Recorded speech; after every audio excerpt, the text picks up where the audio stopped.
হরে কৃষ্ণ, রাধে রাধে বন্ধুরা। My dream চ্যানেলে আপনাদের সবাইকে জানাই স্বাগতম।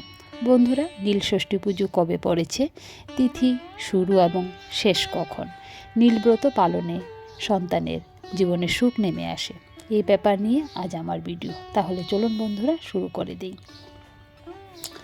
বন্ধুরা, নীল পুজো নিয়ে নানা লোককথার প্রচলন রয়েছে, তবে এই ব্রত পালনের উদ্দেশ্য একটাই, সন্তানের মঙ্গল কামনা করা। প্রত্যেক মাই চায় তাদের সন্তান যেন ভালো থাকে। দেবাদিদেব মহাদেব এবং দেবী পার্বতীর বিবাহ উৎসবের তিথি হল নীল যাত্রা। নীলকণ্ঠ অর্থাৎ দেবাদিদেব মহাদেব এবং দেবী নীলচণ্ডী বা লীলাবতী অর্থাৎ দেবী পার্বতীর বিয়ের বিভিন্ন প্রচার, বিভিন্ন আচার অনুষ্ঠানের মধ্য দিয়ে এই তিথি পুজো সম্পাদিত হয়। রাজা নীলোদ্ভবজ দেবী পার্বতীকে নিজ কন্যা রূপে পালন করে এই তিথিতে মহাদেবের সঙ্গে বিয়ে দেন। নীলযাত্রার অনুষ্ঠান শিবের গাজনের অঙ্গ।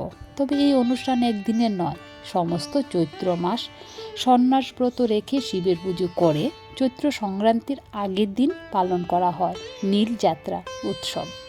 গৃহিণীরা নীলযাত্রা পালন করেন সন্তানের মঙ্গল কামনায়। নীল পুজো সম্পর্কে নানা ধরনের লোককথার প্রচলন রয়েছে, তবে লোককথা যাই হোক, উদ্দেশ্য সন্তানের মঙ্গল কামনা। এই দিন নীলাবতীর পুজো করে সন্ধ্যায় নীলকণ্ঠ মহাদেবের ঘরে বাতি জ্বালিয়ে এই ব্রত পালন সম্পন্ন হয়। আগামী 29শে চৈত্র 13ই এপ্রিল সোমবার শ্রী শ্রী নীল পুজো অনুষ্ঠিত হবে। বন্ধুরা, নীল ষষ্ঠী ব্রত একটি অত্যন্ত পবিত্র হিন্দু ব্রত, যা মূলত ভগবান শিব ও মা ষষ্ঠীর আরাধনার জন্য পালন করা হয়। এই ব্রত বিশেষ করে সন্তানের মঙ্গল, সুস্বাস্থ্য এবং দীর্ঘায়ুর জন্য মায়েরা পালন করে থাকে। চৈত্র মাসের শুক্লপক্ষের ষষ্ঠী তিথিতে নীল ষষ্ঠী পালন করা হয়।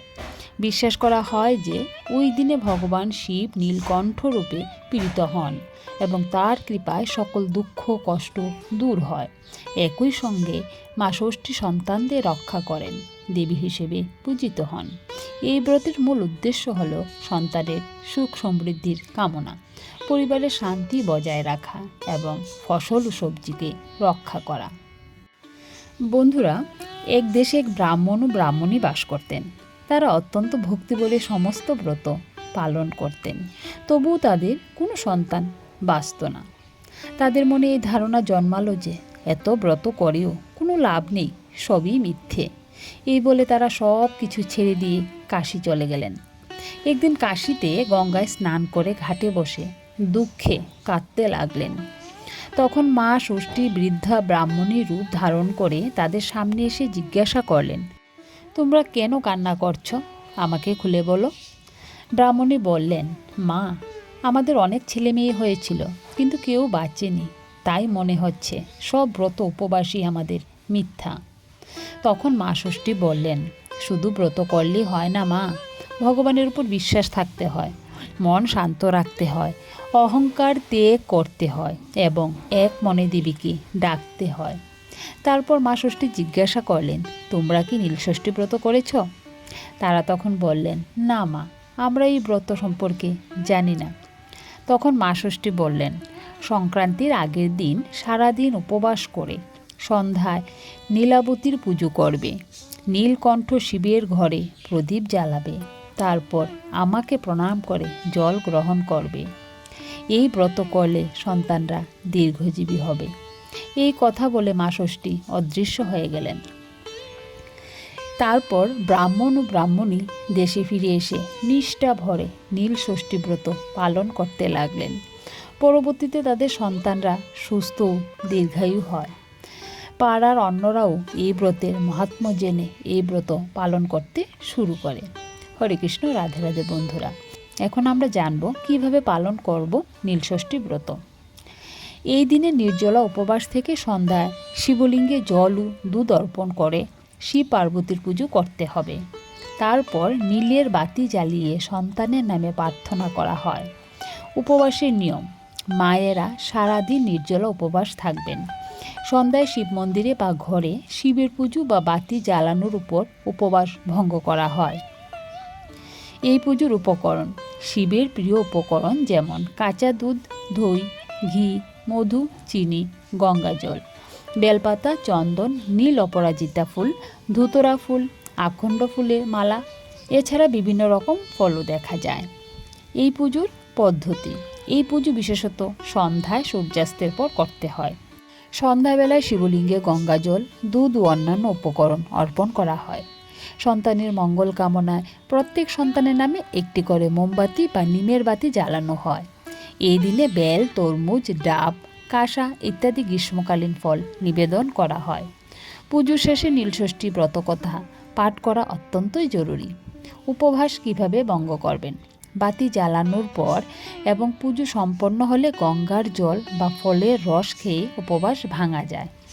সেদিন সাধারণত ফল, সাবু ইত্যাদি খাওয়া চল রয়েছে। এই দিনে লবণ বা উনুনে রান্না করা কোনো খাবার খাওয়া যাবে না। বন্ধুরা, যেমন শিবের উপবাসে রান্না করা খাবার খাওয়া হয় না, তেমনি এই দিনেও লবণ বা আটা জাতীয় খাবার পরিহার করা হয়। সবশেষে বলবো, নীলষষ্ঠী পুজো নারী পুরুষ নির্বিশেষে সকলেই অংশগ্রহণ করতে পারেন। এটি চৈত্র মাসের শিবের পুজোর একটি গুরুত্বপূর্ণ অংশ। বন্ধুরা, এই 29শে চৈত্র সোমবার হচ্ছে চৈত্র মাসের শেষ সোমবার এবং বছরের শেষ সোমবার। আর এই নীল ষষ্ঠী ব্রত আবার এই একই সাথে, কিন্তু বন্ধুরা এই দিন হচ্ছে বছরের শেষ বড়দিনের একাদশী।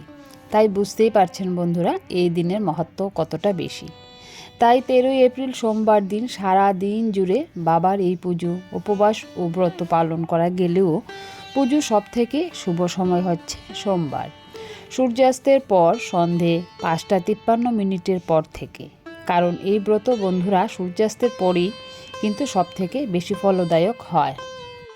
তাহলে এবার জেনে নেব আমরা নীলষষ্ঠী পুজো পালনের সহজ নিয়মগুলি। এই ব্রত পালন করতে গেলে আগের দিন মানে 12ই এপ্রিল রবিবার অবশ্যই নিরামিষ খাবেন এবং রাতে সম্ভব হলে ব্রহ্মচর্য পালন করবেন। সোমবার দিন সকালে ঘুম থেকে উঠে ব্রাহ্ম মুহূর্তে বা ভোরবেলায় স্নান করে পরিষ্কার পোশাক পরুন। তারপর ঠাকুর ঘরে বসে হাতে জল নিয়ে নীল ষষ্ঠী ব্রতের সংকল্প নিন। এই দিন যারা ব্রত রাখছেন তারা উপবাস থাকার চেষ্টা করুন। যদি শরীর ভালো থাকে এবং বিশেষ মনোবাসনা থাকে, যারা পারবেন না তারা ফলাহার, দুধ বা শরবত খেয়েও ব্রত পালন করতে পারেন এবং মহাদেব ও মা ষষ্ঠীর আশীর্বাদ নিতে পারেন। এই ব্রত পুরুষ, মহিলা, বিবাহিত, অবিবাহিত সবাই পালন করতে পারে।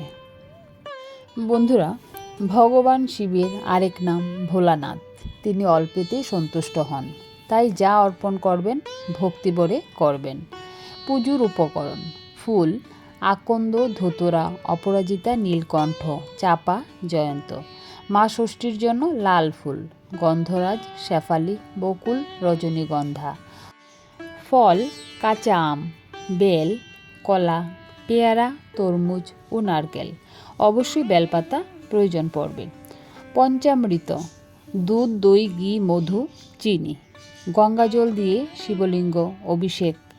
শ্বেত চন্দন, আতপ চাল, সিঁদুর, ধূপ, প্রদীপ ও নৈবেদ্য। পুজোর পদ্ধতি: ওম নমঃ শিবায় মন্ত্র জপ করে সব উপকরণ অর্পণ করুন। মা ষষ্ঠীকে সিঁদুর ও লাল ফুল নিবেদন করুন। 108 বার ওম নমঃ শিবায় বা মহামৃত্যুঞ্জয় মন্ত্র জপ করুন। সন্ধেবেলায় সন্তানের মঙ্গল কামনায় প্রদীপ জ্বালান। নীল প্রদীপ জ্বালানো খুবই গুরুত্বপূর্ণ। তারপর ব্রতকথা শুনুন এবং প্রসাদ গ্রহণ করে ব্রতভঙ্গ করুন। এই দিনে কি কি করবেন এবং কি কি করবেন না। বন্ধুরা, কিছু কাজ করলে জীবনে কখনো ঈশ্বরের কৃপা পাওয়া যায় না। যে কাজগুলি করবেন না সেই কাজগুলি হলো: ওই দিন কোনো নারীকে অসম্মান করবেন না, এটি সবচেয়ে বড় পাপ। জীবন সঙ্গীকে ঠকানো, মিথ্যা বদনাম, পরিবারের দায়িত্ব না নেওয়া, ঈশ্বরের অস্তিত্ব অস্বীকার করা, বিনা কারণে প্রাণী বা মানুষ হত্যা, আত্মহত্যা, মিথ্যা সাক্ষী, অন্যায় প্রতিবাদ না করা এবং মা বাবার অপমান করা।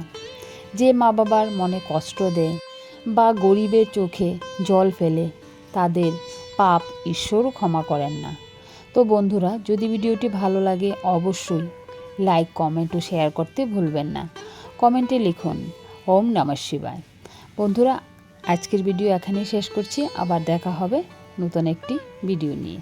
আপনাদের যদি ভালো লাগে অবশ্যই কমেন্টের মাধ্যমে জানিয়ে দেবেন। কী রকম গল্প আলোচনা আপনাদের পছন্দ অবশ্যই জানিয়ে দেবেন। আজ এখানেই রাখছি। হরে কৃষ্ণ, রাধে রাধে, ওম নমঃ শিবায়।